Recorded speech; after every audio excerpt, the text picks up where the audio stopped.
हरि ओम।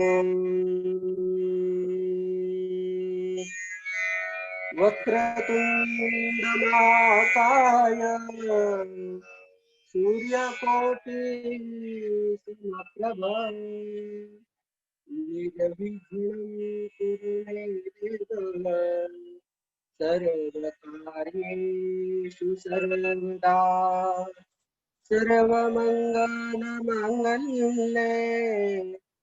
शिवे सर्वार्थसाधिके शरण्ये त्र्यम्बके गौरी नारायणे नमोस्तुते। ॐ श्री गणेशाय नमः। जय जयाजी रुक्मिणीवरा यदूषणा पीताम्बरा पांडव सखया शारंगधरा देवकी तुमरा नमोस्तुते। वक्रतुंड महाकाय सूर्यकोटि समप्रभ निर्विघ्नं कुरु मे देव सर्वकार्येषु सर्वदा शरदेन्दु समाकारे परब्रह्म स्वरूपिणे वासरापीठनिलये सरस्वती नमोस्तुते। गुरुर्ब्रह्मा गुरुर्विष्णु गुरुर्देवो महेश्वरः गुरु साक्षात् परब्रह्म तस्मै श्री गुरवे नमः।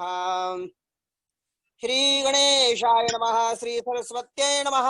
श्री गुरुभ्यो नमः। जय जयाजी रुक्मिणीवरा यदुभूषणा पीताम्बरा पांडव सखया शारंगधरा देवकी कुमारा नमोस्तुते। कालपर्यंत आपण 3 अध्यायाचं चिंतन केलेलं आहे। आज आपण 4थ्या अध्यायाच्या चिंतनाला प्रारंभ करत आहोत। ग्रंथकार विष्णुदास नामा या ग्रंथाच्या 4थ्या अध्यायाच्या प्रारंभी वर्णन करतात। जो रुक्मिणीचा वर आहे अशा भगवान पांडुरंग परमात्म्याला आमचा नमस्कार असो। जो असणारा तो यदुकुळाचं भूषण आहे अशा असणाऱ्या भगवान परमात्म्याला आमचा नमस्कार असो। जो पांडवांचा सखा आहे, शारंग नावाचं धनुष्य धारण करणारा आहे, ज्यानं पितांबर म्हणजे पिवळा असा असणारा पितांबर धारण केलेला आहे अशा भगवान परमात्म्याला आमचा नमस्कार असो। पूर्वाध्यायीच्या शेवटी कली पांडवांशी झाली भेटी मग तदाज्ञा घेऊन उठाउठी कली राव गुप्त जाहला। अध्यायाची शेवटी मागील असणाऱ्या अध्यायामध्ये शेवट चिंतन करत असताना आपण पाहिलेलं आहे कलियुगाची आणि पांडवांची भेट झालेली आहे। त्या कलियुगानं पांडवांचा कशा प्रकारे असणार परीक्षा घेतलेली आहे हेही चिंतन आपण मागील अध्यायामध्ये ऐकलेलं आहे। आणि त्यांची भेट घेऊन कली असणारा गुप्त झाला इथपर्यंत कथा भाग मागील अध्यायामध्ये आपल्याला सांगितलेला आहे। आणि पुढे चालले पंडुपुत्र ऐसी कथा झाली पवित्र आता विशेष श्रुती पात्र उत्तमाख्यान असे पै। आणि तिथून पुढे असणारे पंडुपुत्र म्हणजे असणारे 5 जण धर्मराज भीमदादा अर्जुन नकुल सहदेव हे सर्वजण पुढे असणारे निघालेले। ऐशी कथा झाली पवित्र अशी असणारी पवित्र कथा कालपर्यंत झालेली आहे। आता पुढे असणारी श्रुती पात्र ऐकण्यास योग्य अशी असणारी ही कथा आहे।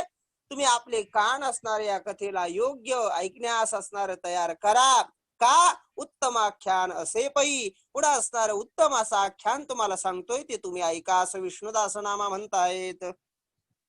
तरी श्रोती सावधान तरेसी सादर व्हावे श्रवणासी वैशंपायन म्हणे जन्मे जयासी पुढील कथा ऐके बा। तरी श्रोते सावधान तरेशी तरी असणार हे जे श्रोते मंडळी आहेत त्यांनी सावधान व्हावं।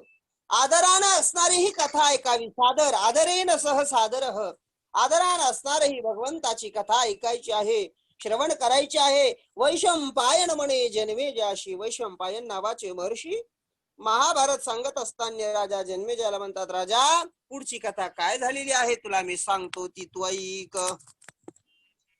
पुढे जाती पंडुनंदन तव एक लागले महाविपिन्न वृक्ष भेदिती गेले गगन जाळ्या बहुत वल्लीच्या. पुढे असणाऱ्या पंडुनंदन नाम हे पांडव जाऊ लागलेले आहेत. हळूहळू असे जात असताना पुढे त्यांना एक निबिड असं असणार अरण्य लागलेलं आहे. भयानक असं अरण्य त्यांना मार्गामध्ये लागलेलं आहे. त्या अरण्यामधील जे वृक्ष आहेत भेदीत गेले गगन, म्हणजे एवढे उंच होते की असा भास होत होता आकाशाला हे असणारे झाड टेकलीत की काय असे असणारे उंच झाड ते वाटत होते. जाळ्या बहुत वल्लीच्या, त्या ठिकाणी वेलींच्या असणाऱ्या जाळ्याची जाळ्या होत्या असं वर्णन ग्रंथकार सांगतायत. कंटक वृक्ष दाटले बहुत बोरी शेवरी खैर विदित पाय ठेवावया नसे पंथ कंटक पसरले चौकडे. सर्व असणारे त्या ठिकाणी महाराज कशा प्रकारची स्थिती झालेली. कंटक वृक्ष दाटले बहुत, सर्व असणारे काट्याचे वृक्ष त्या अरण्यामध्ये होते. बोर होती, शेवरी होती, खैराचे झाड होते, पाय ठेवायला सुद्धा जागा नव्हती. जिकडं तिकडं काटेच काटे पसरलेले होते असं ग्रंथकार वर्णन करतायत. फणस कंदब अमृताल उंबर अर्जुन सादडे शाल भोकरी पिंपळ वटत माळ हे गे आईन. फणस, पुन्हा कदंबाचे झाड होते, आम्रताल आंब्याचे असणारे झाड होते, उंबराचे झाड होते, अर्जुन सादडे म्हणजे अर्जुनाचे वृक्ष होते, अर्जुन वृक्ष, सौंदडी होत्या, पुन्हा भोकराचे झाड होते, पुन्हा असणारे त्या ठिकाणी पिंपळ, वड, तमाल वृक्ष, हेळे गेळे, आहण किंवा आईन इत्यादी असणारे हे झाड त्या अरण्यामध्ये होते. किंजिनी लोह पळस पायरी कांचन पटे अष्ट पिंपरी इत्यादी वृक्ष नाना परी अतीन बीड चहुकडे. किंजणी मोह पळस पायरी, किंजणीचं झाड होतं, मोहाचे झाड होते, पळसाचे झाड होते, पायरी नावाचा हा एक वृक्ष आहे. हा नक्षत्र, प्रत्येक नक्षत्र जे 27 नक्षत्र आहेत, 27 आणि अभिजिताला धरून असणार 28 नक्षत्र म्हणतात. असे जे 27 नक्षत्र आहेत, या 27 असणाऱ्या नक्षत्राची 27 झाडे आहेत. प्रत्येक नक्षत्राची काही झाड आहेत. बरेच जण नक्षत्रवन तयार करत असतात. त्यापैकी हा पायरी नावाचा जो वृक्ष आहे हा उत्तरा नक्षत्राचा आराध्य वृक्ष आहे. ज्याचा त्याच्या नक्षत्राचा ठरलेला वृक्ष असतो. मग हा जो वृक्ष ठरलेला असतो, काय करायचं तर कधी आपल्याला एखादं दुःख प्राप्त झालं, काहीतरी त्रास झाला, 21 दिवस त्या झाडाची उपासना करायची असते. पुन्हा असणाऱ्या औषधासाठी सुद्धा त्या व्यक्तीनं तो वृक्ष तोडायचा नसतो कधी आयुष्यामध्ये. असे काही आराध्य वृक्ष असतात. असं सांगायचा मुद्दा काय तर पायरी नावाचा जो वृक्ष आहे तो हा उत्तरा नक्षत्राचा आराध्य वृक्ष आहे. असा असणारा वृक्ष त्या जंगलामध्ये होता. कांचनाचे झाड होते, आपट्याचेही झाड होते, अष्ट पिंपरी इत्यादी वेगवेगळ्या जातीचे असणारे झाड त्या अरण्यामध्ये होते. वृक्ष दाटी होऊनी बहुत खांद्या पाशी खांद्या अडकत परस्परांचे शेंडे मिसळत पात्री अभ्रण दिसेची. वृक्ष दाटी होऊन या बहुत, झाडांची असणारी दाटणी एवढी होती, खांद्यापाशी खांद्या अडकत. खांद्या म्हणजे फांद्या, आपण त्याला फांद्या म्हणतो. झाडांच्या असणाऱ्या ज्या खांद्या म्हणा फांद्या म्हणा एकमेकात अडकलेल्या होत्या. दोन्ही झाडांचे असणारे शेंडे एकमेकामध्ये मिसळलेले होते. पत्री अभ्रण न दिसेची, आणि या झाडाच्या असणाऱ्या पानामुळं अभ्रणाम आकाश त्या ठिकाणी त्या जंगलामधून वरच काहीच दिसत नव्हतं असं विष्णुदास नामावर्णन करतायत. नाना वृक्षी नाना फळे रस भरीत शोभती विषाणे आणि नाना रंगी सुगंधी कपुले तयावरी शोभती. नाना वृक्षी नाना फळे, वेगवेगळे झाड आहेत, वेगवेगळ्या झाडाचे वेगवेगळे फळ आहेत. फळ म्हणजे साधारण नव्हते, रस भरीत, रसाने भरलेले असे असणारे मोठमोठाले ते फळ होते. वेगवेगळ्या असणाऱ्या वेली होत्या, वेगवेगळे असणारे फुलं त्या जंगलामध्ये त्या अरण्यामध्ये शोभिवंत असे दिसत होते. वृक्षाची निबिड छाया तेथे रवी किरण नसे वाट जाया शुक सारिका बैसोनिया मधुर शब्दे बोलती. महावृक्ष मोठमोठाले असणारीची व वृक्षांची असणारी निबिड नाम घनदाट अशी असणारी छाया नाम सावली होती महाराज.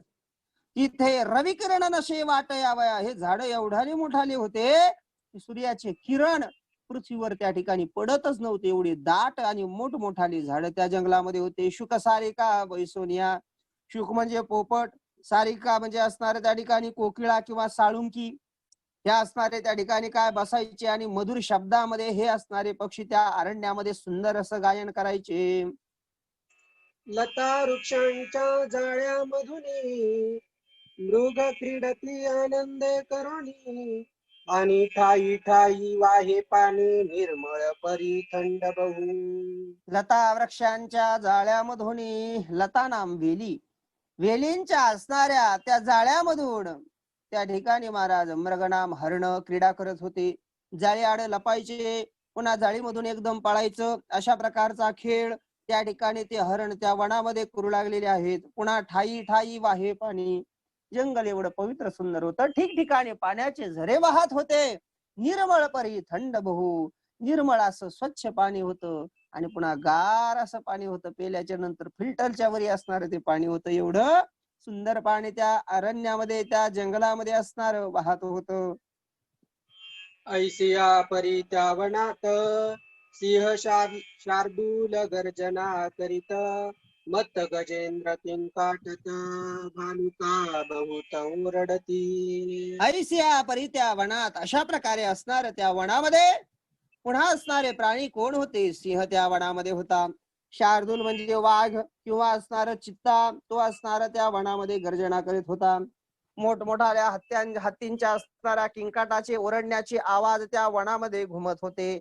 भालुका बहुत ओरडते, भालुका म्हणजे अस्वल स्त्री, अस्वलांच्या स्त्रिया असणाऱ्या त्या ठिकाणी महाराज मोठमोठ्यानं ओरडत होत्या. असे पशु पक्षी त्या ठिकाणी आवाज करत होते. कोल्हाळ करती मयुरे अश्वले गुरगुरती अपारे. नाना जातीची वानरे भुंभुकारे गर्जती. कल्लोळ करीती मयुरे, मोर त्या ठिकाणी महाराज मोठमोठ्यानं असणार ओरडत होते. पुन्हा अस्वले गुरगुरते, अस्वल गुरगुर गुरगुर अशा प्रकारचा आवाज त्या ठिकाणी त्या अरण्यामध्ये अस्वल काढत होतं.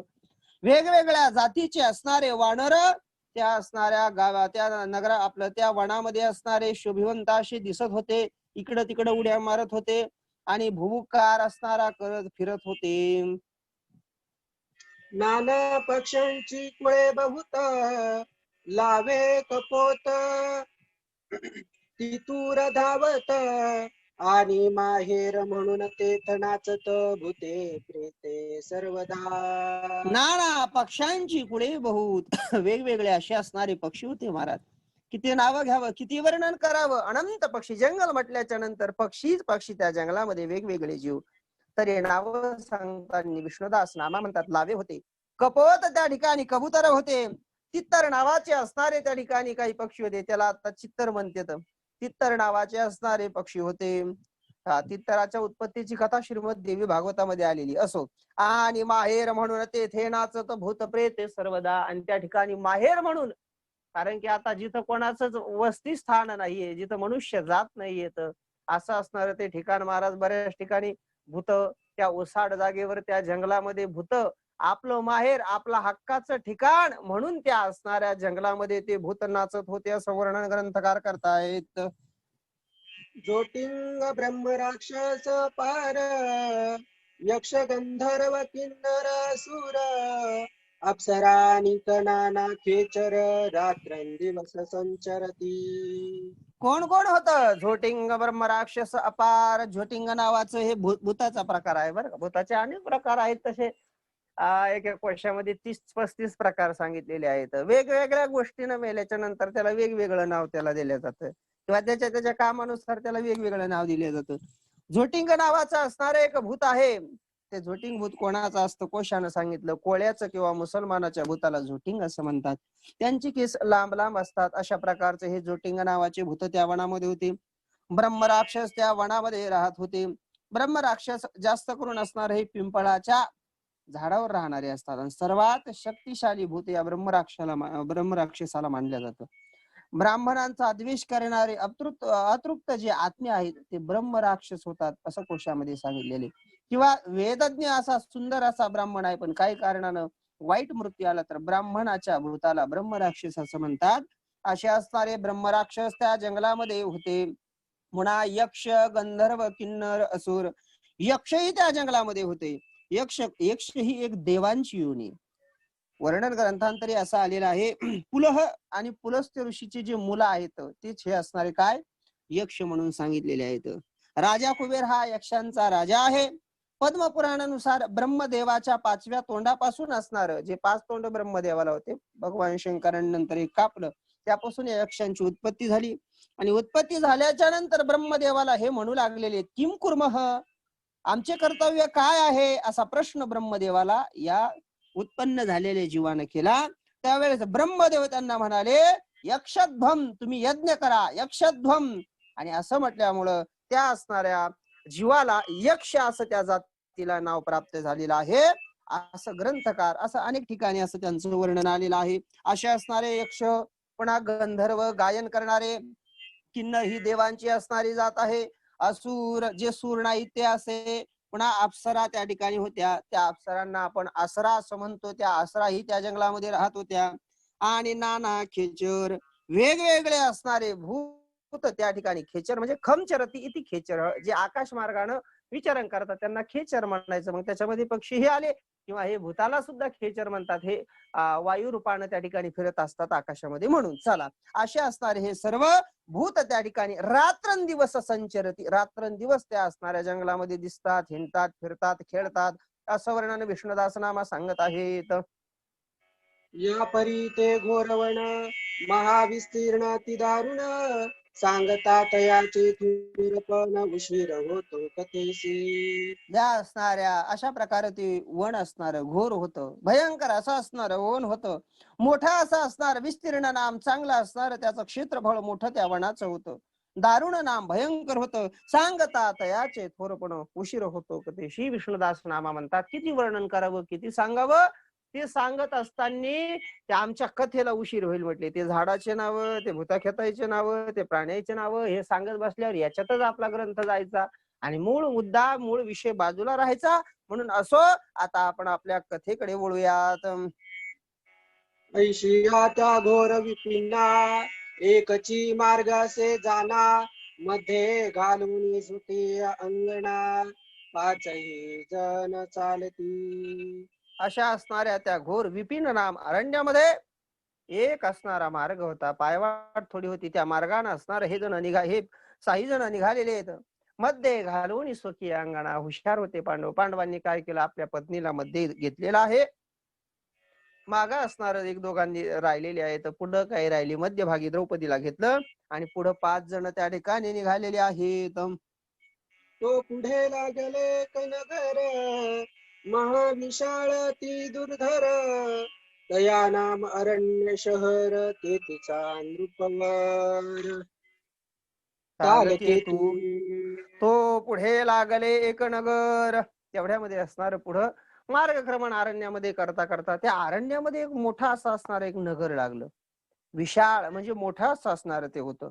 त्या नगराचं नाव अरण्य नगर किंवा अरण्य शहर, अरण्य गाव असं त्याचं नाव होतं. त्या ठिकाणचा राजा, त्या राजाचं नाव असणार महाराज त्या ठिकाणी तालकेतू असं सांगितलेलं आहे. तो त्या ठिकाणी राज्य करत होता. तो तालकेतू दैत्यनाथ महापराक्रमी असे विख्यात, चहूफेर जाळ्या दाटत नगरा भोवत्या वेळूच्या. तो तालकेतू दैत्यनाथ, तो असणारा तालकेतू नावाचा जो दैत्य, तो दैत्यांचा राजा मालक मोठा पराक्रमी असा होता. विख्यात प्रसिद्ध असा होता. दैत्यांमध्ये पराक्रमी होता. चहू फेर जाळ्या दाटत, त्याच्या आजूबाजूला असणाऱ्या अनेक वृक्षवेलींच्या जाळ्या होत्या आणि नगरा भोवत्या वेळूचे ही असणारे वन, बांबूचे असणारे वन त्या राजाच्या नगरी भोवती होते असं ग्रंथकार वर्णन करतायत. त्या 7 दुर्गावरी सैन्य दैत्य ठेविले असे रक्षण, ठाई ठाई लंबायमान उल्हाट यंत्रे असती पये. त्या 7 असणाऱ्या दुर्गांवर सैन्य, 7 दुर्ग, त्या दुर्गावर असणाऱ्या, त्या ठिकाणी दुर्ग शब्दाचा अर्थ किल्ला असा होत असतो. आणि त्या किल्ल्याच्या असणाऱ्या ज्या भिंती आहेत, त्या किल्ल्यावर असणाऱ्या ज्या भिंती आहेत, त्या असणाऱ्या 7 भिंती असा अर्थ आपण करू. त्या असणाऱ्या भिंतीवर वेगवेगळे सैन्य असणारं ठेवलेलं होतं. ठाई ठाई लंबायमान, मोठमोठाले असणारे उल्हाट यंत्र त्या ठिकाणी होते. उल्हाट यंत्र म्हणजे त्याला आपण म्हणतो तोफ. अशा असणाऱ्या अनेक तोफी त्या राज्यामध्ये त्या ठिकाणी होत्या. ऐशिया त्या नगरासी पाहून विचार करीती पंडुनंदन, ही अरण्या माझी ही पत्तन, कवन स्वामी याचासी. अशा त्या नगरामध्ये गेल्याबरोबर ते पाहिल्याच्या नंतर पांडवांचे पुत्र असे असणारे 5 पांडव विचार करतात, एवढ्या असणाऱ्या अरण्यामध्ये हे पत्तन, पत्तन म्हणजे त्याला शब्द आहे पट्टण, किंवा त्याला नगर, त्याला किंवा गाव असा शब्द, किंवा शहर असा शब्द त्याला आपल्याला म्हणता येईल. अरण्यामध्ये हे गाव, शहर, पट्टण, नगर इथं कसं काय आलं, याचा मालक कोण आहे, अशा प्रकारचा विचार हे 5 पांडव त्या ठिकाणी करू लागलेले आहेत. ऐसा करीती ते विचार, तव तेथीचे ओणी चौकीदार, पांडवा लागी अति सत्वर अटकाविते जाहले. असा विचार पांडव त्या नगराचा करत होते. तेवढ्यामध्ये त्या ठिकाणचे चौकीदार आलेले, राखण करणारे काही लोक त्या ठिकाणी आले. पांडवांना पाहिलं आणि पाहिल्याबरोबर अटकाविते झाले. अटकाविते म्हणजे प्रतिबंध केला किंवा अडथळा केला, किंवा त्यांना असणारे त्या ठिकाणी बंदिस्त केलं, अटक केलं, असं त्या ठिकाणी महाराज त्या सेवकांनी कृत्य केलेलं आहे. आणि म्हणती रे तुम्ही 5 जण, कोणाची श्रीनेता फिताऊड, ऐसे तयासी बोलून दैत्या प्रती पावले. आणि म्हणत रे तुम्ही 5 जण, आणि बोलायला सुरुवात केलं त्या सैन्यानं, का रे तुम्ही 5 जण असणारे आहात, या असणाऱ्या कोणाच्या स्त्रीला तुम्ही फितावून नेताय. फितावून नेणं म्हणजे कसं, फितावून नेणं म्हणजे असणारं अनुकूल करून येणं, काहीतरी सांगायचं, काहीतरी बनवायचं आणि आपल्या बाजूनं करून घ्यायचं. चला मग राजी खुशीनं समोरचा माणूस ज्यावेळेस निघतो त्याला फितावून नेणं असं म्हणतात बरं का.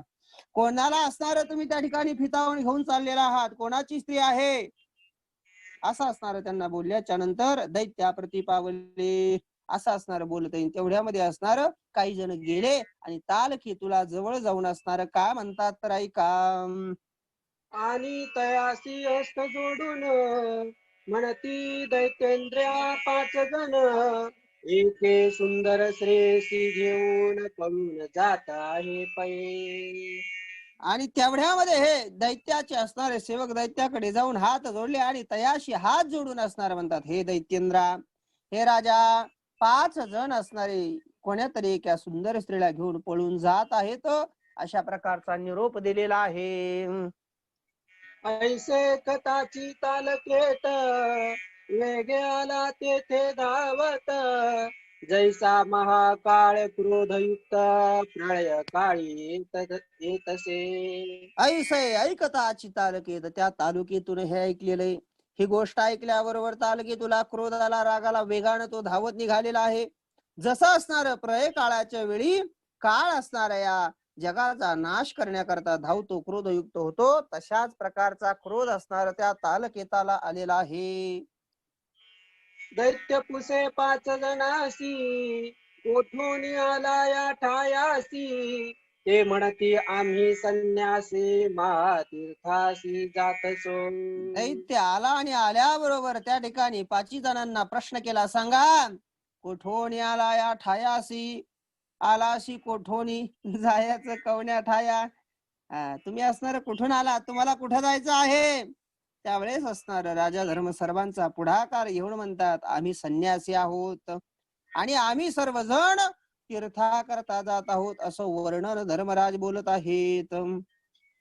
मग तो दैत्यनाथ बोलिला, संन्यासी म्हणविता आपणाला, तरी हा श्री प्रपंच तुम्हाला कशया लागी पाहिजे. तो दैत्यनाथ बोलिला, दैत्यांचा मालक ताल की तू बोलू लागलेला आहे, स्वतःला संन्यासी म्हणवता काही वाटतं का नाही. संन्यासी तर हा स्त्रीचा प्रपंच तुम्हाला कशाला पाहिजे, संन्यासाला स्त्री सोबत कशाला पाहिजे.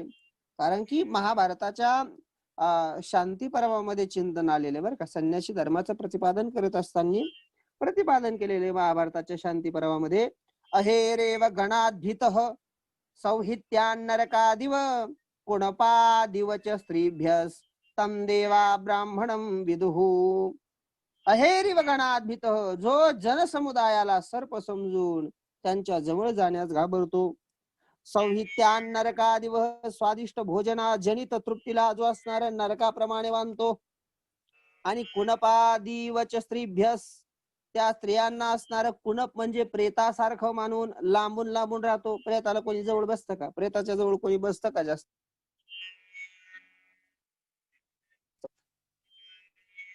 कोणी असणार त्या ठिकाणी प्रेताचा आदर सत्कार करत नाहीये. तद्वत असणार तुम्ही स्त्रीपासून लांब राहायला पाहिजे, प्रेत म्हणून राहायला पाहिजे, तर तुम्ही स्त्री घेऊन स्वतःला संन्यासी म्हणून हिंडताय फिरताय. असे असणारे तुम्ही आहात. तुम्ही संन्यासी धर्माला कलंक आहात. अशा प्रकारे तो तालकेतू बोलू लागलेला आहे. स्त्रियेच्या दर्शने पाहे जीवासी चांचल्य होत आहे.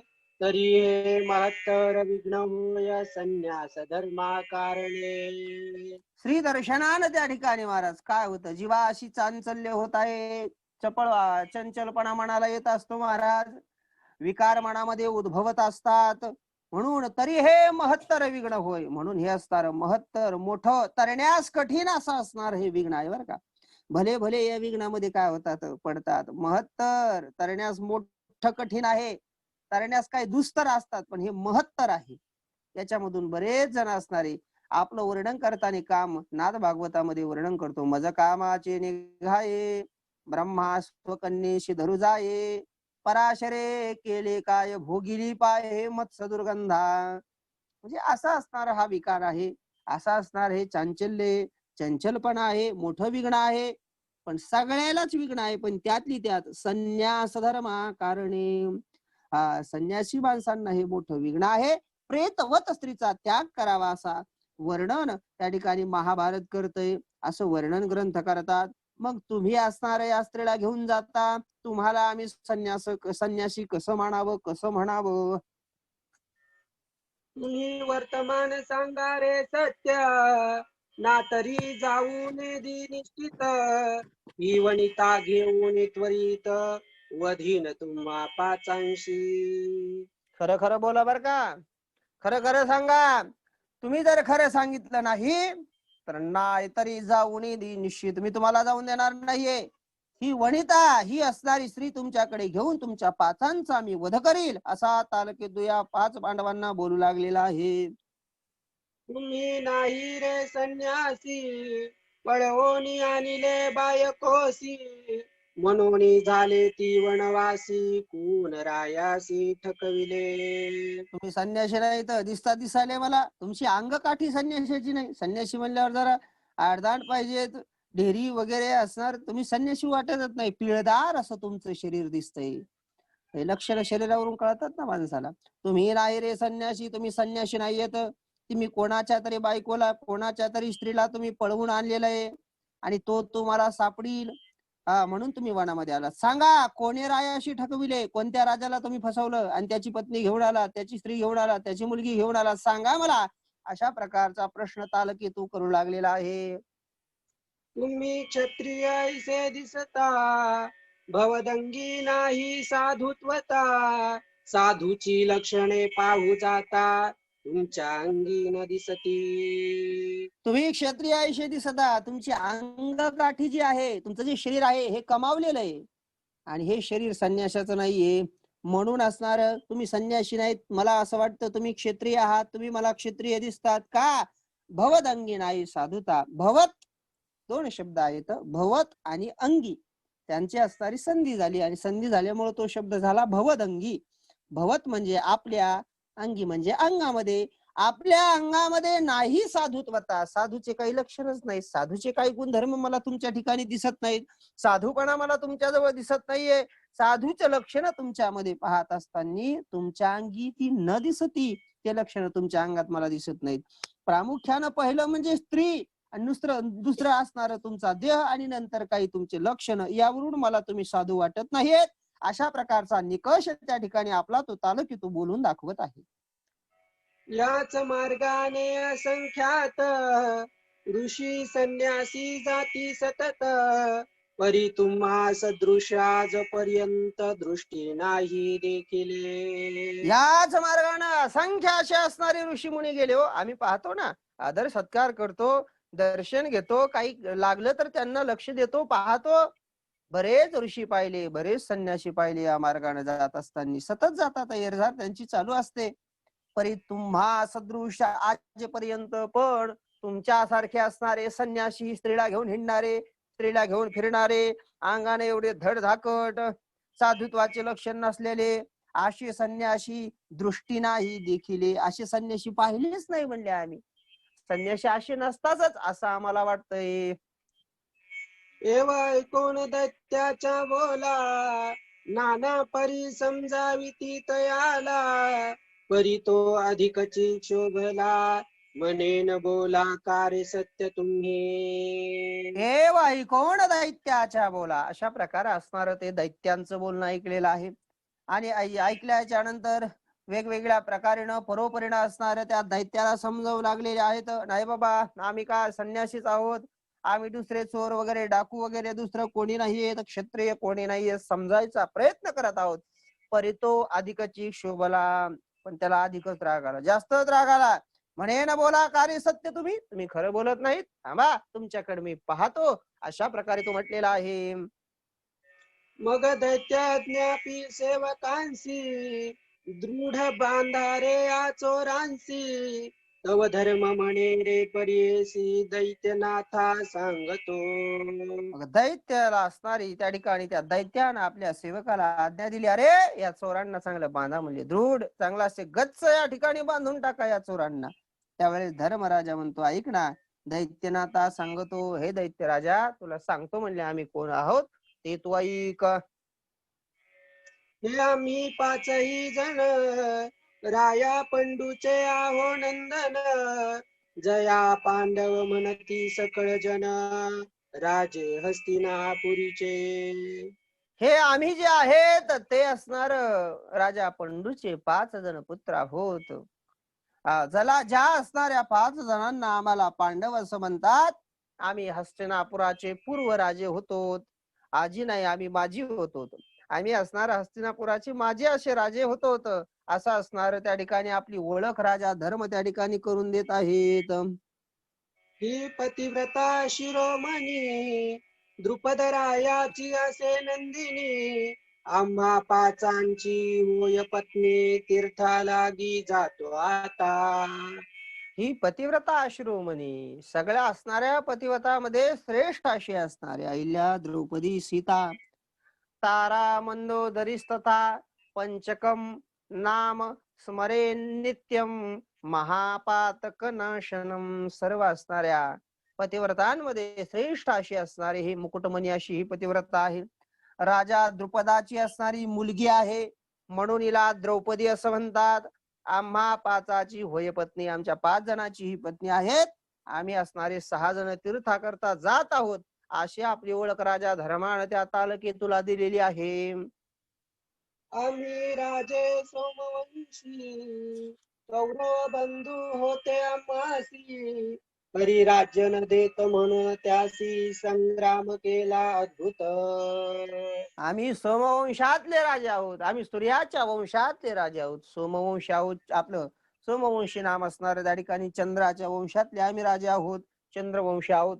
कौरव बंधू होते आम्हाशी, आम्हाला असणार कौरव 100 बंधू होते, पण त्यांनी आमचं राज्य दिलंच नाही आणि त्यामुळं संग्राम केला अद्भुत. आम्ही आमच्याच भावाबरोबर युद्ध खेळलं, आम्ही आमच्याच भावाबरोबर असणाऱ्या हक्कासाठी भांडलेलो आहोत. युद्ध करोनी घोरांतर, एकोत्तर शत मारिले भ्रातार, त्याही वेगळे गुरु पितर, आमुचे हाती निमाले. युद्ध करुणी घोरांतर, भयंकर असं असणारं युद्ध केलेलं आहे. एकोत्तर शत 100 असे असणारे पुत्र त्या ठिकाणी आम्ही मारलेले आहेत. मारले भ्रातर नाम असणारे त्या ठिकाणी भाऊ मारलेले आहेत. त्या वेगळं अजून मारलं, कोण मारलं? गुरु मारलेले आहेत. पितर शब्दाचा अर्थ आजोबा वगैरे असणारे मारलेले आहेत. आमुचे हातीने मारले, आमच्या हातानं बरेच जण मेले, म्हणजे आमचे गुरु मेले. गुरुला मारणं पाप आहे हे मोठं. अर्जुनच म्हणतो ना, गुरुण हत्वा हि महानुभावान श्रेयो भोक्तुम भैक्षमपि हलोके. गुरुला हाण नाही काय कमी मोठं पाप आहे का? म्हणून गुरुला मी मारलेला आहे. माझ्या असणाऱ्या पितरांना गोत्राधिकांना मी मारलेला आहे. आणि मग अर्जुन म्हणतो, मी गोत्राला कसं मारू? बोलत असताना गोत्र म्हणजे चुलते मालते इत्यादिकाला मी मारलेला आहे. या पाप माझ्याकडून झालेलं आहे, माझ्या हातून. माझ्याकडून असे असणारे आमचे नातेवाईक घरचे मेलेले आहेत. पुन्हा काय वर्णन करतात तर ऐका. 11 क्षोहिणी सैन्य रणा माझी मारिले संपूर्ण. ही पातके घडली म्हणून तीर्थाला चालिलू. 11 अक्षयोनी असणार सैन्य रणांगणामध्ये असणार आम्ही मारलेले, संपूर्ण सैन्य रणांगणामध्ये मारून टाकलेलं आहे. ती पातके घडली म्हणून असे असणारे पाप आमच्याकडून घडलेला आहे, म्हणून आम्ही तीर्थयात्रेला निघालेलो आहोत. असा असणारा वृत्तांत धर्मराज तालकेतूला समजावून सांगत आहेत. इतका वृत्तांत सांगितला तव तालकेतू काय बोलिला. मने माझे घरासी आजाला पर्व काळ शोधित. इतका असणारा वृत्तांत राजा धर्मानं सांगितल्यावर, प्रतिपादन केल्याच्या नंतर ते ऐकल्याबरोबर तालकेतू म्हणू लागलेला आहे, वा वा वा वा, काय भाग्याची गोष्ट आहे. म्हणे माझ्या घराशी आजाला पर्व काळ शोधित. वा, पर्व काळ असणारा त्या ठिकाणी पर्व काळाला जाऊन दुसरीकडे दान धर्म वगैरे करायचं, तर आज पर्व काळच माझ्या घरी आलाय. आज असणारा आनंदाचा दिवस आहे. माझ्या घरी स्वतः चालून असणार पर्व काळ आलेला आहे, संधी चालून माझ्याकडे आलेली आहे. असा असणार तो तालकेतू बोलत आहे. अरे हा दृष्ट अर्जुन पाहे, आज अनायासे जोडला आहे. येणे माझा पिता निश्चये, अलंबूस मारिलासे. अरे हा दुष्ट अर्जुन पाय, हा अर्जुन असणारा दुष्ट आहे, त्याच्याकडून मला सूड घ्यायचा. अनायासे जोडला आहे म्हणजे अनायासे, कोणत्याही प्रकारचा सायास न करता, कोणत्याही प्रकारचे कष्ट न करता माझ्या बापाला मारणारा मला आज भेटलेला आहे. यानं असणारा माझ्या वडिलाला मारलेले. काय माझ्या वडिलाचं नाव? अलंबूस असं माझ्या वडिलाचं नाव होतं. महाभारताच्या युद्धामध्ये अर्जुनानं माझ्या वडिलाला मारलेला आहे, त्याचा बदला मी आता घेणार. वैराचिया बापाचिया वैराजचे पुत्र माऊली ज्ञानोबा म्हणतात. आता असणार माझ्या वडिलाचा, माझ्या पित्याचा सूड मी या अर्जुनाकडून घेणार. अशा प्रकारे तो त्या ठिकाणी तालकेतू धर्मराजाला म्हणू लागलेला आहे. तो पितृसूडा जमी घेईन, बरा सापडाला ऐसे म्हणून. उष्टदात कर करा खाऊन, शस्त्र सावरून उठिला. तो माझ्या वडिलाला मारल्याचा तो पितृसूड, माझ्या बापाचा सूड आज मी घेणार आहे. बरा सापडला म्हटले, बरी संधी चालून आली, बरा माझ्या हातामध्ये हा सापडलाय. दात ओढ करा करा असणार तो आलं त्या ठिकाणी तालुके खाऊ लागलेला आहे. हातामध्ये शस्त्र घेतलं आणि शस्त्र सावरून हातामध्ये शस्त्र धरून मारण्याकरता तो उठलेला आहे. मने अर्जुन शस्त्र घेई, संग्रामासी सिद्ध होई. ना तरी तुम्हा पाचासी बारी नाता निर्धारे. म्हणे अर्जुना शस्त्र घे. हे अर्जुना, तू असणार शस्त्र हातामध्ये घे, माझ्या बरोबर युद्ध कर. आणि जर तू माझ्या बरोबर युद्ध नाही केलंस अर्जुना, तर तुमच्या असणाऱ्या 5 जणांना मी आता मारून टाकील. अशा प्रकारे तो तालकेतू धमकी देत होता. मग अर्जुन म्हणे तालकेतासी, तू जरी असतास कुरुक्षेत्रासी, तरी मी तुझ्या पुरुषार्थासी क्षत्र धर्मासी पाहतो. मग अर्जुन त्या ठिकाणी म्हणू लागलेला आहे, हे तालकेता, हे तालकेतू, तू जर कुरुक्षेत्रावर असला असतास युद्ध करण्याकरता महाभारताच्या युद्धामध्ये, तर तुझा पुरुषार्थ, तुझा पराक्रम मी पाहिला असता. तुझा असणार त्या ठिकाणी पराक्रमी क्षत्र धर्माशी पाहतो, क्षत्रिय धर्मानुसार मी पाहायला असता. म्हणजे आता आम्ही युद्ध करू शकत नाहीयेत, पण त्यावेळेस रणांगणात असला असता तर नक्कीच मी तुझ्या पराक्रमाची परीक्षा पाहिली असते. तुझ्या पराक्रमाला आम्ही नक्कीच उत्तर दिलं असतं. अशा प्रकारे त्या ठिकाणी महाराज अर्जुन बोलू लागलेला आहे. आता मी तापसी झालो, राज्य सोडून तीर्थासी निघालो. आता ही गोष्ट नये बोलो, संग्रामाची आम्हासी.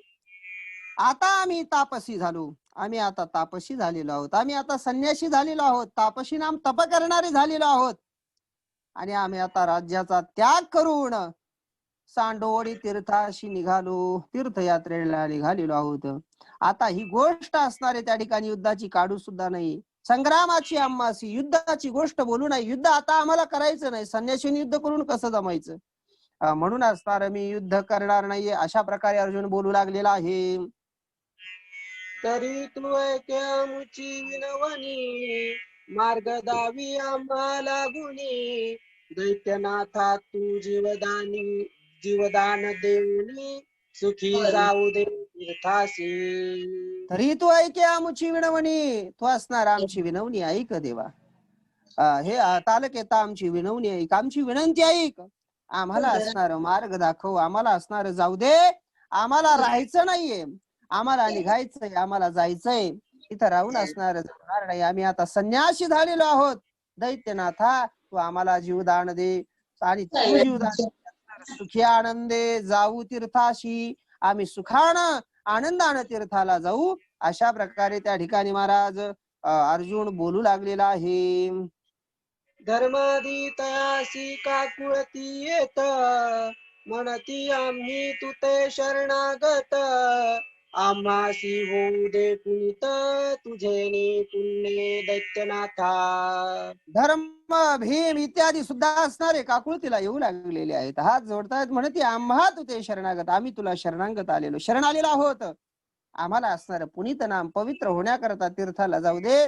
तुलाही त्यातील काही पुण्य लागेल ऐक दैत्यनाथा. आम्हाला तू जाऊ दे. अशा प्रकारची विनवणी याचना त्या ठिकाणी महाराज हे पांडव त्यात आलं की तुला.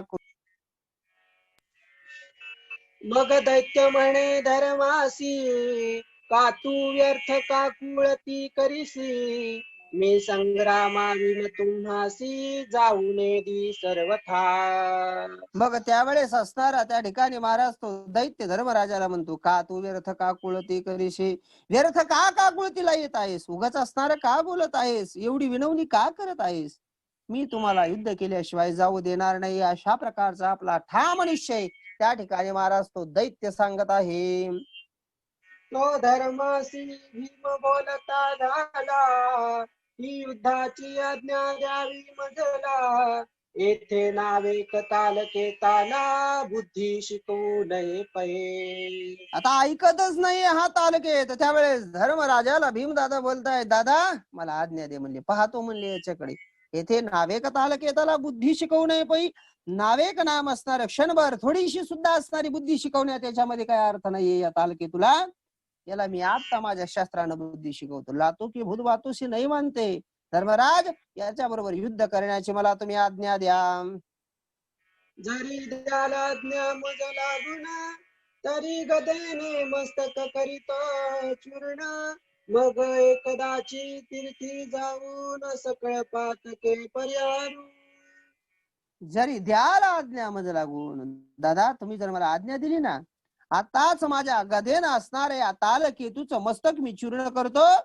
आणि मग एकदाच असणार काय पाप करायचं तर करायचं. आणि एकदा तीर्थाला जाऊन सगळं असणार पाप धुवायचं, पाप असणार घालवायचं. असं जमत नसतं बरं का. बरेच जण पापी म्हणतात आम्ही भरपूर पाप करू आणि नंतर तीर्थाला जाऊ, नंतर भगवंताचं नाम घेऊ. असं जमत नसतं. धर्मराज सांगतायत पुढे. धर्मराज काय म्हणतायत तर ते असणार तुम्ही ऐका. धर्म म्हणे कदापि ऐसे न घडे, या का कर्मे पातके अधिक जोडे. मुहूर्ते निघालो तीर्थाकडे, आता ना तुडे युद्धासी.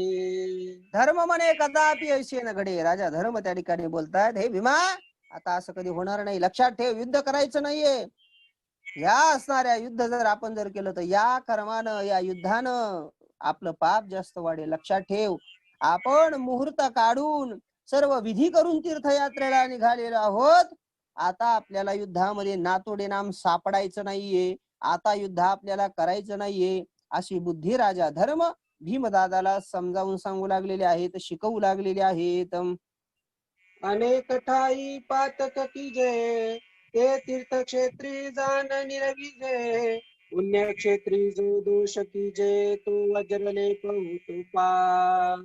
अन्य क्षेत्रामध्ये असणार अनेक ठिकाणी पाप करायचं, पुण्यक्षेत्राच्या ठिकाणी तीर्थक्षेत्राच्या ठिकाणी यायचं आणि त्या ठिकाणी हे पाप महाराज समर्पण करायचं, पाप घालवायचं. पण पुण्यक्षेत्रामध्ये जर असणार पाप केलं तर वज्रलेप होते, म्हणजे ते पाप कधीच धुतल्या जात नाही, लक्षात ठेवा. ग्रंथकार वर्णन करतात, शास्त्रकार वर्णन करतात, अन्य क्षेत्रे कृतम पापम वज्रलेपो न भविष्यते. अन्य क्षेत्रे कृतम पापम अन्य क्षेत्रे कृतम पापम पुण्यक्षेत्रे विनश्यति पुण्यक्षेत्रे कृतम पापम वज्रलेपो भविष्यते. ग्रंथकार म्हणतात दुसऱ्या ठिकाणी पाप केलेलं तीर्थात धुतल्या जातं, पण तीर्थात पाप केल्याच्या नंतर ते कुठंच धुतल्या जात नाहीये. पण आपण तीर्थयात्रेच्या मार्गाला लागलो, त्यामुळं आता पाप करायचं नाहीये, असं राजा धर्म समजावून सांगतायत. ऐसी आहे धर्मशास्त्र नीती म्हणून धर्म सांगे बंधू प्रती तरी बारे यावे का कुळती परियुद्ध निश्चिती करू नये. ऐशी आहे धर्मनीती, असं असणार महाराज धर्मशास्त्र आहे, धर्माची नीती आहे. अशा प्रकारचे धर्माचं वर्म, धर्माची असणारी गोष्ट, अशा प्रकारचा धर्म आपल्या भावांना त्या ठिकाणी राजा धर्म समजावून सांगताय. तरी बारे यावे का कुळती, आपण याला काकुळतीला येऊ, करुणेनं असणार याची याचना करू, पण आता असणार युद्ध करण्यामध्ये अर्थ नाहीये, अशा प्रकारे राजा धर्म बोलतायत. मग पाचही जण बाकी करुणा परिते नये दैत्याचे मना तव द्रौपदी म्हणे आगा हे कृष्णा दैत्या विघ्ना उदेला. 5 जण असणार त्या ठिकाणी महाराज करुणा भाकत आहेत. महाराज भाकणे शब्दाचा अर्थ, भाकणे हे क्रियापद आहे, त्याचा शब्दाचा अर्थ होतो उच्चारणे. करुणा त्या ठिकाणी काकुळतीनं त्याच्या पुढे शब्द उच्चारणं, काकुळतीनं त्याला बोलणं म्हणजे करुणा भाकणं आहे. परिते नये दैत्याचे म्हणा, अशा प्रकारे महाराज त्याला बरीच स्तुती केली, बऱ्याच असणार काकुळतीला आले, पण दैत्य काय त्या ठिकाणी ऐकत नाहीये. त्यावेळेस असणार द्रौपदी म्हणते अगा हे कृष्णा दैत्या विघ्ना उदेला, हे कृष्णा हे भगवंता, हे बंधू, या असणाऱ्या तीर्थयात्रेच्या वाटावर दैत्य रूपी असणार हे विघ्न उदयाला आलेला आहे, कृपा करून तू आमचं रक्षण करस. त्या ठिकाणी द्रौपदी बोलत आहे. तू गेलासी बाणिज भुवना तरी मी आता बोलावू कवना धाव रे करुणा घना ब्रीदा फुले सत्य करी. म्हणून तू आता असणार निज भुवनाला निघून गेलेला आहेस, स्वतःच्या धामाला निघून गेलेला आहेस. मी आता कोणाला बोलावू, कोणाला असणार हाका मारू. धाव रे करुणा घना, हे भगवंता, हे अनाथाच्या अनाथा तू असणार धावून ये आणि दीना अनाथ ब्रीद सांभाळी आपुले, तू असणार ब्रीद सांभाळ, की भक्ताच्या असणाऱ्या संकटाला मी धावून येतो. ते असणार तुझं ब्रीद तू सत्य कर, आपुला तू बोल साच करी. अशा प्रकारचे शब्द त्या ठिकाणी महाराज माता द्रौपदी बोलत आहेत. द्रौपदी घाबरी जाणून धावून आला नारायण ब्राह्मणाचे रूप धरून उभा राहिला धर्मापासी. द्रौपदी घाबरलेली आहे, भगवान परमात्म्याला पाहवलं नाही. भगवान परमात्मा धावत धावत असणाऱ्या ब्राह्मणाचा वेश धारण केला, ब्राह्मणाचं रूप धारण केलं आणि राजा धर्माजवळ येऊन असणार त्या ठिकाणी उभा राहिलेले आहेत. द्विज पुसे दैत्यासी हे उभे का केले संन्यासी दैत्य म्हणे ब्राह्मणासी संग्रामयासी करणे आहे. द्विजपुसे दैत्याशी, त्या ठिकाणी असणारा तो ब्राह्मण दैत्याला विचारतोय तालके तुला हे संन्यासी तू का उभा केलेले आहेस. दैत्य त्यावेळेस असणारा त्या ठिकाणी ब्राह्मणाला म्हणतो महाराज मला यांच्या बरोबर युद्ध करायचं आहे, म्हणून मी यांना या ठिकाणी अडवलेलं आहे. हे संन्यासी नव्हेत जाण हस्तनापुरीचे पंडुनंदन यांनी माझा पिता मारिला जाण, तरी सूड घेईन तयाचा. हे संन्यासी नाहीत बरं का साधू महाराज, तुम्ही फसलात. तुम्ही म्हटलात हे संन्यासी कोण उभे आहेत, पण हे संन्यासी नाही येत. हे हस्तिनापूरचे असणारे पंडूचे नंदन पांडव असणारे आहेत. यांनी माझा अलंबूस नावाचा पिता महाभारताच्या युद्धामध्ये मारलेला आहे. त्याचा सुडा आता मी यांच्याकडून घेईल. अशा प्रकारे तो तालकेतू त्या ठिकाणी त्या ब्राह्मण रूपधारी देवाला बोलू लागलेला आहे. मग विप्रमणे पाचा जनासी, कारेन युद्ध करायासी. ते म्हणती आम्ही संन्यासी, आता दैत्यासी शरण आलो. मग तो विप्रणाम ब्राह्मण म्हणतोय, तो भगवान परमात्मा म्हणतोय, काय रे बाबा, त्याला युद्ध करायचे, तुम्ही एवढे पराक्रमी पांडव, तुमच्या नावानं ग्रंथ आहे, पांडव प्रताप, पांडवांचा पराक्रम, आणि आता युद्ध करायचं नाही म्हणतात. काय कारण आहे? त्यावेळेस हे असणारे धर्मराज म्हणतायत, महाराज म्हणती आम्ही संन्यासी आता दैत्याशी शरण आलो. आम्ही आता संन्यासी झालेलो आहोत आणि संन्याशाने युद्ध करणं बरोबर नाहीये. म्हणून आम्ही संन्यासी झालो, सगळ्याचा त्याग केलाय, आम्ही या दैत्याला शरण आलोत. अशा प्रकारे धर्मराज सांगत आहेत. ऐसे कोणी त्याच्या बोला, विप्रमणे तालके ताला. हे राया तू शरणागताला, मारू कैसे पाहतोसी. मग असं असणार त्या ठिकाणी बोलल्याच्या नंतर त्याचं ते बोलणं ऐकलं, आणि धर्माचं बोलणं ऐकल्यावर विप्रणाम ब्राह्मण म्हणतो, तालके तुला, हे तालके तू असणार शरणागताला कशा प्रकारे मारतोस? शरणागताला मारणं योग्य नाहीये. अशा प्रकारे तो ब्राह्मण राजा तालकेतूला बोलू लागलेला आहे. पूर्वी राजा शिबी नामक, त्यासी शरण झाला कपोतक. म्हणून आपुले मास देख, ते दिधले ससाण्यासी. पूर्वी असणार शिबी नावाचा राजा होऊन गेलेला आहे महाराज. त्या शिबी राजानं सूर्यवंशामध्ये होऊन गेलेला राजा आहे. त्यानं काय केलं होतं, पुराणामध्ये त्याची कथा आहे. शिबी नावाचा राजा होता, फार उदार होता. उदार असल्यामुळं कोणालाही असणार पाहिजे ते दान तो देत होता. शरण आलेला शरण्य त्या ठिकाणी तो राजा होता. एक दिवस काय झालेला आहे, अग्निदेवानं ठरवलेलं आहे, आणि त्या ठिकाणी महाराज अग्निदेव आणि इंद्र परीक्षा घेण्याकरता काय करतात, अग्निदेवानं लहान कबुतराचं रूप धारण केलं, आणि इंद्रदेव बहिर ससाना होऊन त्या असणाऱ्या कबुतराच्या पाठीमाग लागलेले आहेत.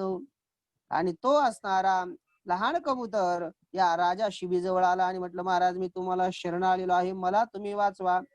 त्याच वेळेस बहिर ससाना पाठीमागून आला. बहिर ससाना म्हणतोय, याला सोडून द्या, हे माझं खाद्य आहे, मी याला खाणार आहे, मला तुम्ही असणार, जर तुम्ही याला सोडलं नाही तर मला उपवाशी ठेवल्याचं पाप तुम्हाला लागेल. म्हणून असणार तुम्ही काय करा, याला सोडा. राजा म्हणतो, आम्हाला शरण आला, मी सोडणार नाही, दुसरं काहीतरी सांग. त्यावेळेस शिबी महाराजाला असणार तो बहिर ससाना म्हणतो, एक काम करा, तुम्हाला त्याला सोडायचं नाही ना, तर मग मला त्याच्या भारंभार मांस द्या. म्हणजे काय हरकत नाही, आणतो दुसरं जमणार नाहीये, मग माझ्या शरीराचं मांस देतो. आणि मग एका पारड्यामध्ये तो कबूतर ठेवलं, आणि एका पारड्यामध्ये स्वतःच्या शरीराचं मांस त्या ठिकाणी राजा शिबी टाकू लागलेले आहेत. बरंच मांस टाकलं, आता ही मायाच होती इंद्राची. बरंच मांस टाकलं तरी असणार काय वजन भरायला तयार नाहीये. शेवटी मांस टाकण्याऐवजी राजा शिबीनं असणार स्वतःच राजा शिबी त्या असणाऱ्या पारड्यामध्ये जाऊन बसले, आणि एवढं असणार शरणागताचं रक्षण करण्याकरता स्वतःचा संपूर्ण देह राजा शिबीनं असणारा एका बहिर सशानाला द्यावा. नंतर त्या दोघांनी खरं रूप प्रगट दिलं, आशीर्वाद दिला. हा भाग वेगळा आहे, पण शरणागताचं रक्षण करण्याकरता त्या राजा शिबीनं स्वतःचा संपूर्ण देहदान केला.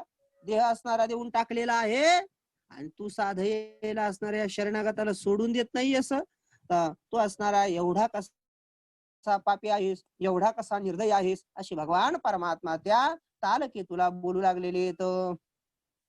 या परी राजे पृथ्वीत, आजपर्यंत झाले बहुत. तुझला म्हणती हे शरणागत, तरी सर्वथा अनाथा मारू नको. या असणाऱ्या पृथ्वीवर अनेक राजे असणाऱ्या पृथ्वीत झालेली आहेत.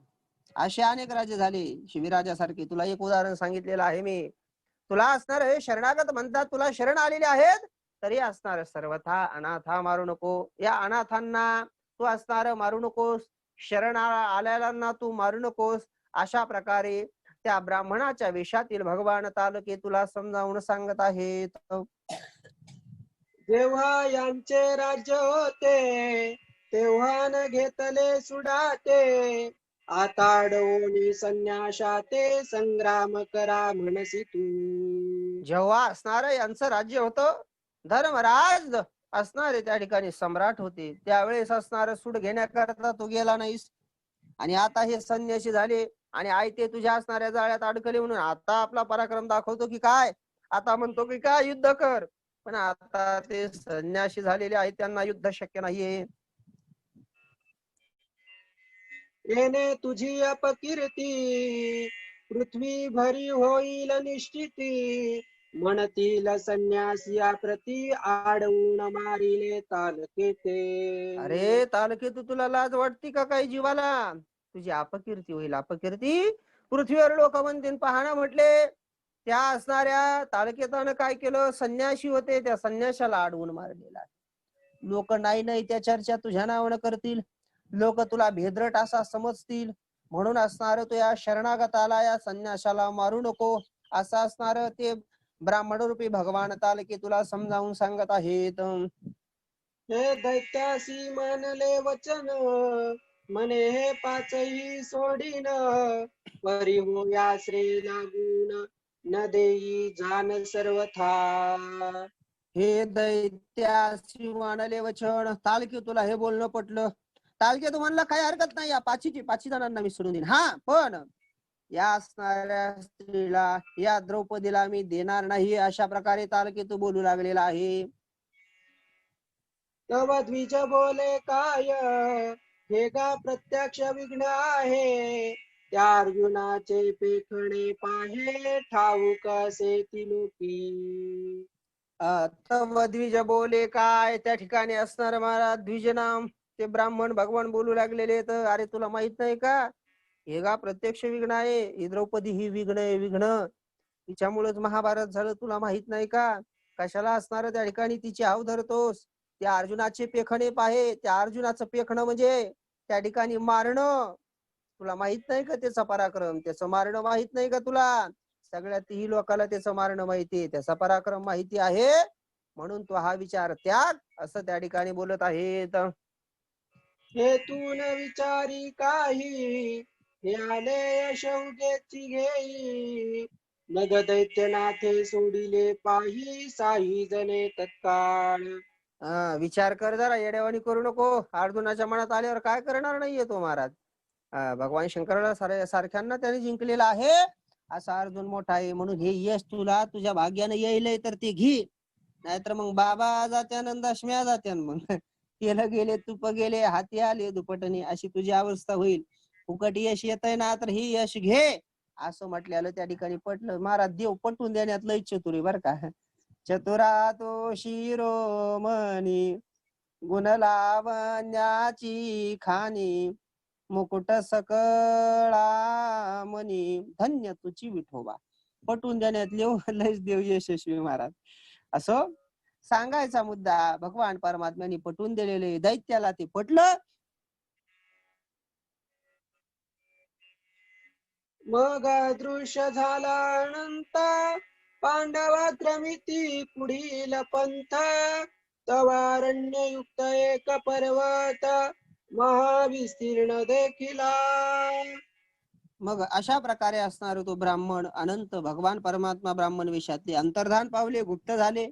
पांडव पुढे असणारा मार्गक्रमात निघत करत करत हळूहळू निघालेले आहेत. तेव्हा अरण्ययुक्त एक पर्वत, तेवढ्यामध्ये असणार त्या ठिकाणी अरण्ययुक्त अरण्यानं भरलेला असा असणारा एक पर्वत, महाविस्तीर्ण देखिला, मोठा असा असणारा पर्वत त्या ठिकाणी त्यांनी पाहिलेला आहे. 32 योजने उंच जाण आणि 96 गावे विस्तीर्ण. वरी नाना वृक्ष महान पक्षी श्वापदे भयानक. पर्वत किती मोठा होता? 32 योजने उंच जाण. 32 योजन उंच होता. 1 योजन म्हणजे 12 किलोमीटर आणि 32 योजन म्हणजे 384 किलोमीटर एवढा उंच तो पर्वत होता. 96 गावे विस्तीर्ण. त्याची रुंदी किती होती? 96 गाव, एक गाव म्हणजे 1 योजन, या हिशोबाने 96 योजन अशी असणारी त्याची उंची होते, रुंदी होते. वरे नाना वृक्ष महान, त्या पर्वतावर मोठमोठाले वृक्ष होते आणि भयंकर असे असणारे पक्षी आणि श्वापद त्या वनामध्ये होते. तया देखोनी पर्वतासी आश्चर्य झाले पांडवांसी. तव तेथे द्रौपदी सतीसी पांडव चुकले असती पाय. त्या असणाऱ्या पर्वताला त्या ठिकाणी पाहिलेला आहे. सर्व पांडवांना आश्चर्य वाटलं, काय भयानक मोठा पर्वत आहे. तेवढ्यामध्ये प्रसंग असा झाला, चलता चलता असणार प्रसंग असा झाला की द्रौपदी असणारे मागे राहिले, पांडव निघून गेले. अशी चुकामुक त्यांची झालेली आहे. पुढे पांडव निघून जाती, मागे राहिली द्रौपदी सती. एकटी पडली घोर पर्वती, नसे सांगाती कुणीही. पुढे असणारे पांडव निघून गेलेले आहेत, मागे असणारे त्या ठिकाणी द्रौपदी सती राहिलेली आहे. एकटीच त्या वनामध्ये पडलेली आहे. मोठा पर्वत आहे, भयंकर असं वन आहे आणि सोबती कोणीही नाहीये. अशी अवस्था द्रौपदीची झालेली आहे. द्रौपदी होऊन अति भ्रमित, वना माझी असे फिरत. ऐसे देखून तालकेत दैत्य थोर आनंदला. द्रौपदी असणारी त्या ठिकाणी महाराज भ्रमित झाली. भ्रम मनामध्ये भ्रम भ्रम भ्रम काय हो, भ्रमने भ्रम. माणसाचं असणारं मन मागं जाणं, पुढे जाणं, उजवीकडे जाणं, डावं जाणं, असं मनामध्ये चलबिचल वाटणं म्हणजे एक प्रकारचा भ्रम आहे. भ्रमने भ्रम, भ्रमित झालेली आहे. इकडे पाहते, तिकडे पाहते, ह्या दिशेला जा, त्या दिशेला जा, काही कळत नाहीये. वनामध्ये हिंडते फिरते, रस्ता कळत नाही, काहीच लक्षात येत नाहीये. ही गोष्ट तालकेतून पाहिलेली आहे आणि द्रौपदी एकटी आहे हे पाहून त्या दैत्य थोर आनंदला, तालकेतूला आनंद झालेला आहे. मने आज हा कल्पित, मजसी लाभ झाला प्राप्त. नेनोयेचे पांडव कांत, काय झाले असती पये. वा वा वा वा, काय आनंदाची गोष्ट आहे. म्हणे आज हा कल्पित, कल्पित म्हणजे कल्पिलेला, इच्छिलेला माझ्या मनामध्ये होतं द्रौपदी ठेवून घ्यावी, म्हणून मी म्हटलंही होतं, पण त्या ब्राह्मणामुळे ठेवून घेतली नाही द्रौपदी. माझी इच्छा होती आणि असा इच्छिलेला कल्पिलेला लाभ मला आता प्राप्त झालेला आहे. नेनो काय माहित, कोण जाणे. येचे पांडव कांत, याचे पांडव जे पती आहेत ते काय झालेले असतील बरं, असा विचार करतोय आणि तर्क वितर्क तो तालकेतू करतोय. त्याचं वर्णन विष्णुदास नामा करतायत. अरण्य माझी असता फिरत, सिंहादिकी भक्षिले निश्चित. ही सुधा दृशेले होऊन व्याप्त, पावले अंत सर्वही. अरण्यामध्ये असणार फिरत फिरत असताना त्या पांडवांना सिंहादिकांनी मारलं की काय, त्यांचं भक्षण केलं की काय, त्यांना असणारी ताण किंवा भूक लागून ते या रस्त्यानं वाटेनं असणार मेले की काय, अशा प्रकारचा तर्क कुतर्क तालकेतू करू लागलेला आहे. असो आपण ही कामिनी, अवचिता प्राप्त झाली काननी. म्हणून येसी शीघ्र घेऊनी, जावे सदनी आपुल्या. असो म्हणले, आपल्या भाग्यानं आपल्याला ही कामिनी स्त्री प्राप्त झालेली आहे. अवचित एकदम असा असणारा ठेवा प्राप्त झालाय जंगलामध्ये, म्हणून हिला आपण घेऊ आणि आपल्या घरी जाऊ असा विचार त्या तालकेतून केलेला आहे. ऐसा करून मनी विचार, येसी घेऊन गेला सुर. इकडे काननी पंडू कुमार, वाट पाहती द्रौपदीची. असा असणारा विचार त्या ठिकाणी महाराज केलेला आहे. असा विचार करून त्या द्रौपदीला घेऊन असुर आपल्या असणाऱ्या अरण्य नगरामध्ये निघून गेलेला आहे. इकडं पांडव असणार त्या जंगलामध्ये द्रौपदीची वाट पाहू लागले. आता येईल पाठीमागून, नंतर येईल पाठीमागून, आहे आता आलीच असल जवळ, पाठीमागच होती, अशा प्रकारे वाट पाहू लागलेली आहेत. एक मुहूर्त पर्यंत जाण, वाट पाहती पंडू नंदन. परिणये द्रौपदी म्हणून, विचार करती सर्वही. एक मुहूर्त म्हणजे 48 मिनिटं, असं एक मुहूर्त पर्यंत वाट असणारी द्रौपदीची पाहिलेली आहे.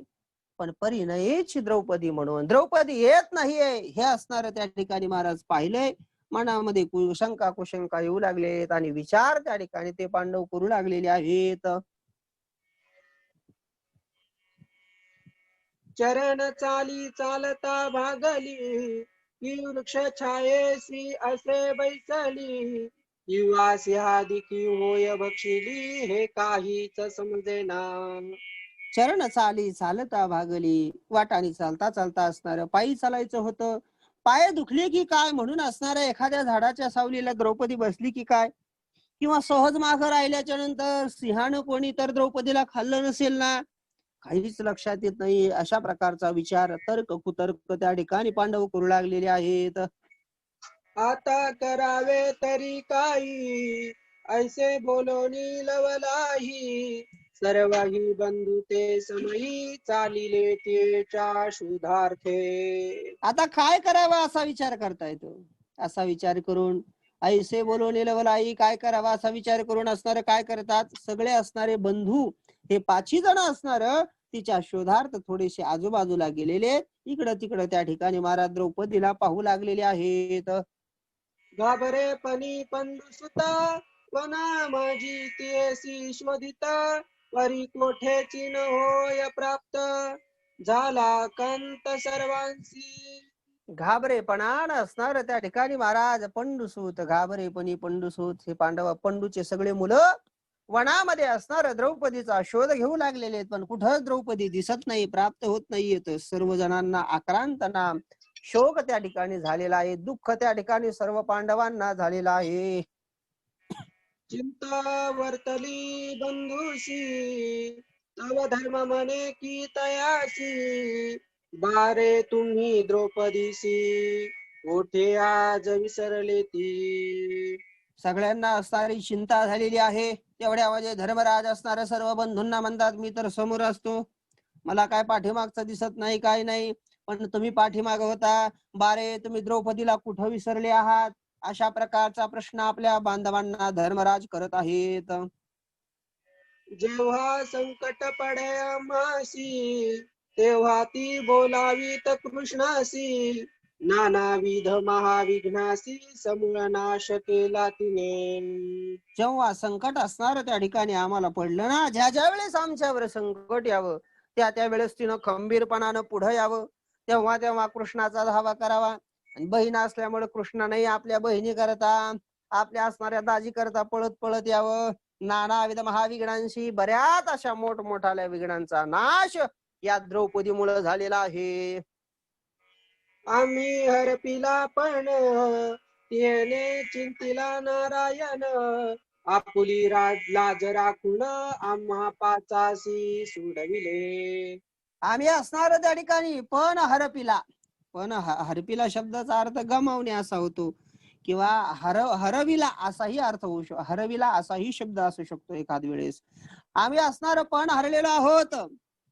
कोणता पण, जे युद्ध खेळत असताना असणार वस्त्र हरणाचा प्रसंग आहे, किंवा तालकेतूचा प्रसंग असेल, या प्रसंगामध्ये ती येणे चिंतिला नारायण, तिनं काय केलं, त्या नारायणाचं स्मरण केलं, नारायणाचं ध्यान केलं, आणि आपली तर लाज राखलीच राखली.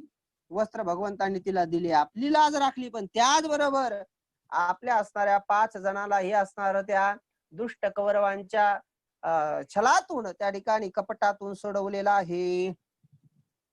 तुझेने पिडिलो वनवासी, ते स्थाली मागितली सूर्यासी, सत्व ढाळावया आले ऋषी, तिने ते वेळी आश्वासिले. शुधेने पिढीलो वनवासी, भुकेनं असणार वनामध्ये ज्या वेळेस आम्ही संकटात पडलो होतो, त्रासलो होतो, भूक लागली होती भयंकर, त्यावेळेस सूर्यनारायणाची प्रार्थना करून याच असणाऱ्या द्रौपदीनं सूर्यनारायणाकडून एक थाली ताट असणार एक घेतलं होतं, आणि त्या असणाऱ्या द्रौपदीचं सत्व पुण्य लाज बळ हरण करण्याकरता एक ऋषी, त्यांचं नाव आहे दुर्वास, ते आले होते. तिने ते वेळी आश्वासिले. एवढं मोठं संकट रात्रीच्या जेवायला आले, आम्हाला सगळ्यालाच भीती वाटली, पण एवढी धैर्यवान होती, एवढा तिला भगवंतावर विश्वास होता, तिने ते वेळी आश्वासिले. आम्ही 5 जण पराक्रमी, पण आमच्या 5ही जणाला त्यावेळेस आश्वासन त्या ठिकाणी द्रौपदींनी, अहो घाबरू नका, मी आहे ना, माझा कृष्ण,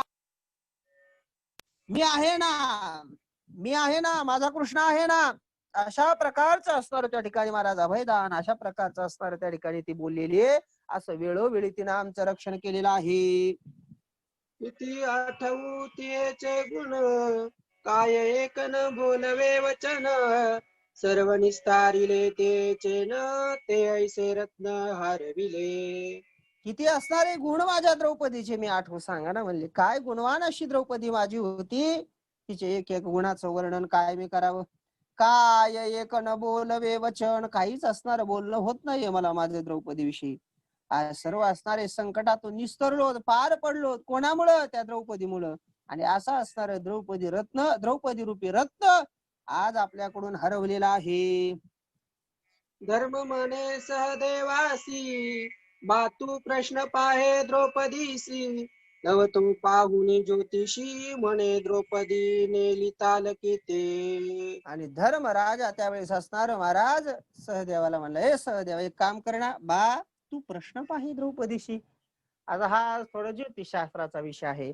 यामध्ये ज्योतिषशास्त्रामध्ये अशी काही तरतूद आहे की त्याला आता सध्याच्या भाषेत त्याला पंथा प्रश्न असं म्हटलेलं आहे. काही काही ठिकाणी व्यक्ती कुठं आहे कुठं नाही, त्याचं दुःख आहे का, ती व्यक्ती मेली का, कुठं थांबली का, ती व्यक्ती प्रवासात आहे, हे बघण्याकरता एक अंक ज्योतिषाचा एक भाग आहे. मग ते नक्षत्र त्याला पाहावं लागतं, त्यावेळेस कोणतं लग्न होतं ते. अशा प्रकारे असणार त्या ठिकाणी महाराज हे सर्वच असणारा प्रसंग आहे ज्योतिषशास्त्राचा. हे ज्योतिषशास्त्रामध्ये सहदेव तरबेज होता. सहदेवाला म्हटले जरा पाहा तरी, म्हटले द्रौपदी असणार कुठं आहे काय आहे, अशा प्रकारे त्या ठिकाणी महाराज बोलले. त्यानंतर मग धर्मराजाने म्हटल्यावर या असणाऱ्या सहदेवानं पाहिलं, ज्योतिषशास्त्रामध्ये थोडस गणित केलं, थोडे असणार त्या ठिकाणी मोजमाप केली, अंकगणिताची पाहिलं. त्यानुसार त्यांनी सांगितलं द्रौपदी आहे, पण तालकेतून तिचं हरण केलेलं आहे. शुद्धी लागली पांडवांसी, मग धर्म म्हणे भीमासी, जड करी घेऊन ये द्रौपदीसी, न करी घात तालकेताचा. आता शुद्धी लागली, शोध लागला, कुठं असणारी द्रौपदी आहे हे कळालं पांडवांना. काम कोणाला द्यायचं म्हणजे भीमदादाच लय म्हणू लागले, आता मारतो ना आता मारतो, आता भीमदादाला काम देऊ. मग धर्मराजानं असणार भीमाला सांगितलं, जा बाबा झडकरी नाम लवकर असणार जा, आणि लवकर जाऊन तू काय कर द्रौपदीला घेऊन ये, न करी घात तालकेताचा, तालके तुला तू मारू नको, असं असणार सांगत आहेत. जरी मारसी तालकेता लागून, तरी माते कुंतीची असे आन, ऐसे कोणी भीमसेन गदा घेऊन धाविणला. जर तू तालकेताला मारलंस तर असणार तुला कुंती मातेची आण आहे, असं असणार भीमाला दटावलेले सांगितलेले. भीमदादा हातामध्ये गदा घेतली आणि ते धावलेले आहेत. इकडे दैत्य म्हणे सैन्यासी, आगामी घेऊन आलो द्रौपदीसी, जरी पांडवाले धावण्यासी, तरी तुम्ही असावे सावध. इकडे असणार दैत्य त्या ठिकाणी सैन्याला सांगतो, मी द्रौपदीला घेऊन आलेलो आहे. पांडव असणारे त्या ठिकाणी महाराजीचं रक्षण करण्याकरता तयार आहेत, तरी तुम्हीही आता सावध राहू नका, सावध व्हा आणि आपल्या नगरीचं रक्षण करा. ऐसे बोलून तालकेत गेला असे स्वनगराप्रत, तव भीमसेने येऊन धावत, हाक दिली सिंहनादे. असं तालकेत बोललेला आहे. तालकेताचं हे बोलणं ऐकल्याच्या नंतर तो आपल्या नगरात गेला. सैन्य सावध झालेला आहे. भीमदादाने गदा खांद्यावर घेतली आणि मोठ्यानं हाका मारत त्या नगरीजवळ आलेले आहेत. तेने कडाडिले सर्व आकाश, दचक पडला त्या दैत्यास, पळ सुटला नगरस्थास, म्हणती विघ्न उदेले हे. आणि त्यावर आवाजानं असणार महाराज त्या ठिकाणी आकाश दणाणून गेलेला आहे. सर्व दैत्यांना भीती मनामध्ये निर्माण झालेले. बरेच असणारे नगरामधले नागरिक इकडं तिकडं असणारे विघ्न आलं म्हणून पळू लागलेले आहेत. सकळा झाले कमेळा, तव भीमतया मारित चालला, ते देखून दैत्य भार उठला, सात अक्षोहिणी भीमावरी. सगळा असणारा एक मेळ झाला, इकडं तिकडं पळू लागलेले. भीमदादा जो दिसेल त्याला मारू लागलेले आहेत. सर्व असणारे दैत्य भीमदादावर, 7 अक्षोहिणी दैत्य दादावर चालून आलेला आहे. भीम एकला दैत्य बहुत, संग्राम होतसे अति अद्भुत, गदा भोवंडी कुंती सुता निवार दैत्यांवरी. भीमदादा असणारे एकले आहेत, अनेक दैत्य आहेत, पण आपल्या गदेनं असणार प्रत्येकाला त्या ठिकाणी भीमदादा पाणी पाजू लागलेले आहेत. अत्यावेशे होऊनी गदा महावीराचा करी चेंदा कित्येकांच्या मोडोनी पादा भूमीवरी पडियले. अति आवेशानं असणाऱ्या गदेचा आघात करायचा, मोठमोठ्याला असणाऱ्या वीरांचा चेंदा तुकडे असणारे करू लागले. बऱ्याच जणांचे पाय असणारे भीमदादांनी मोडून तोडून टाकलेले आहेत. किती एकांची गदा प्रारे कुष्मांडवत पुढिली शिरे एका भेदुनी एकसरे आपटोनिया मारितसे. किती असणाऱ्या लोकांचे कुष्मांडवत, कुष्मांड म्हणजे कोहळा, जसा असणारा कोहळा फोडावा तद्वत असणारे मुंडके फोडलेले आहेत. कित्येक जणाला असणारा आपटून भीमदादानं मारलेला आहे.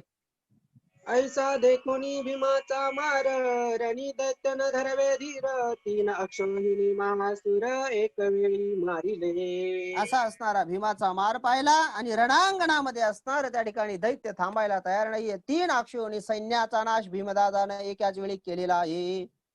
रणकंदन झाले तूर दैत्याचा मोडला सैन्यभार शोणिताचा चालला तुर भयंकर ते समयी.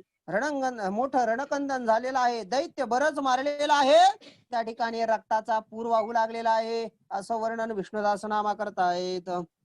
ऐसे देखमनी दैत्य पळाले एक आडा माझी पडिले जीवे घेऊन एक गेले एक रिघाले गिरी कपाटी. आणि असं असणार त्या ठिकाणी युद्ध पाहिलं भीमदादाचं. दैत्य पळून गेलं. पळता पळता कोणी असणार त्या ठिकाणी आडामध्ये पडलेला आहे, कोणी असणार पर्वतामध्ये पळून गेलं, कोणी गुफेमध्ये जाऊन लपू लागलेला आहे. आकांत झाला नगरात भीम क्रोधे असे धावत ते देखोन तालके तू पळत खांदी घेऊन द्रौपदीशी. सर्व असणाऱ्या नगरामध्ये आकांत झालेला आहे. भीमदादा रागानं धावत आहे. तालकेतून ते पाहिलं, द्रौपदीला खांद्यावर बसवलं आणि पळू लागलेला आहे. तया देखोनी भीमसेन धावे हस्ती गदा घेऊन तव द्रौपदीसी मार्गी टाकून दैत्य पळाला तालकेतू. त्या भीमसेनाला गदा घेऊन धावताना पाहिलेला आहे. त्याबरोबर तालकेतूला भीती वाटली. द्रौपदीला सोडलं आणि द्रौपदीला सोडून तालकेतू पळून गेलेला आहे. धर्माची पाळिली आन म्हणून दैत्याचा राखीला प्राण मग द्रौपदी कारणे घेऊन आला भीम धर्मापाशी. धर्माची असणारी आण पाळली. धर्मराज म्हणले होते कुंती मातेची शपथ आहे म्हणून त्या दैत्याला मारलं नाही. दैत्याचा प्राण ठेवलेला आहे. द्रौपदीला असणारं घेतलेला आहे आणि भीमदादा धर्माजवळ आलेले आहेत. जय भेटी झाली बंधुसी राया काय सांगू त्या सुखासी पुढे कथा वर्तली कैसी ते सांगे नामा विष्णुदास. त्या ठिकाणी महाराज धर्मराजाची द्रौपदीची भीमदादांची भेट झाली. काय तो आनंद, काय ते सुख, त्याचं मी काय वर्णन करू. पुढे ती असणारी काय कथा झाली, कसा आनंद झाला, त्याचं वर्णन मी तुम्हाला पुढच्या अध्यायामध्ये सांगतो, असं विष्णुदास नामा म्हणतायत. इथे श्रीमण महाभारते स्वर्गारोहण कथा निरूपणानां चतुर्थोऽध्याय. श्रीकृष्णार्पणमस्तु. हरये नमः. हरये नमः. हरये नमः. पुंडलिकावरती विठ्ठल श्री ज्ञानदेव तुकाराम माऊली ज्ञानेश्वर महाराज की जय. जगद्गुरु तुकाराम महाराज की जय. गोपाल कृष्ण भगवान की जय.